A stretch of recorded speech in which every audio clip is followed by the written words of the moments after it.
Our two organizations, born within a year of each other more than a century ago, have long been closely partnered.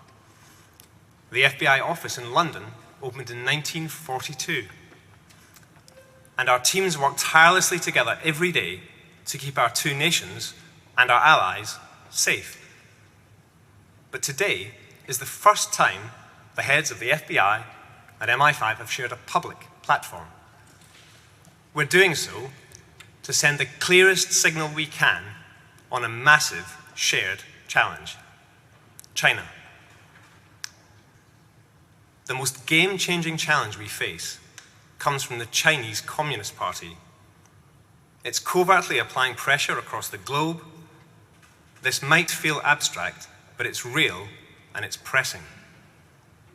We need to talk about it. We need to act. I want to be really clear up front on a couple of points. First, the aim here is not to cut off from China, 1/5 of humanity with immense talent. China is central to global issues: economic growth, public health, climate change. Having, for example, almost 150,000 Chinese students in the UK's universities is, in almost all cases, good for them and good for us. The UK wants to engage with China wherever it's consistent with our national security and our values. There are situations where the risks are sharper, and you'd expect the head of MI5 to focus on those.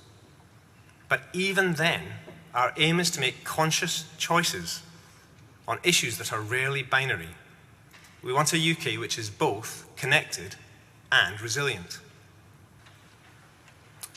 So that's the threat. How to respond? One element is a stepped-up operational response from the security and intelligence agencies, backed by government investment.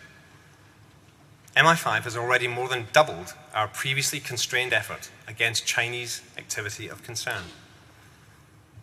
Today, we're running 7 times as many investigations as we were in 2018. We plan to grow as much again, while also maintaining significant effort against Russian and Iranian covert threats. And it's not just about scale, it's about reach. Working hand in glove with international partners, sharing data in new ways and mounting joint operations make us much more than the sum of our parts. But as laser focused as both our agencies are on the Russia threat, I want to talk today about another complex, enduring, and pervasive danger to the kinds of innovative businesses we have here in the audience. We consistently see that it's the Chinese government that poses the biggest long-term threat to our economic and national security. And by our, I mean both of our nations, along with our allies in Europe and elsewhere. But the point I want to leave you with today is that the Chinese government poses an even more serious threat to Western businesses than even many sophisticated business people realize. The Chinese government is set on stealing your technology, whatever it is that makes your industry tick, and using it to undercut your business and dominate your market. And they're set on using every tool at their disposal to do it. So it has long been clear that the danger China poses to businesses is complex and challenging. And where we see some companies stumble is that by thinking that they're attending to one or a couple of these dangers, they've got the whole Chinese government danger covered, when really China just pivots to the remaining door left unattended. But the danger China poses to companies isn't just complex, it's getting worse. That hackers in China are carrying their company's innovation off. That Chinese companies or proxies are using quasi-legal investments to undermine their economies too. But the lesson the Chinese government has been unable to learn is that by targeting countries around the world that value the rule of law, they band us even closer together.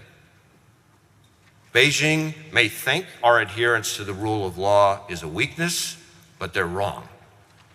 As rule of law agencies in rule of law nations with rule of law partners, we see how our democratic and legal processes arm us.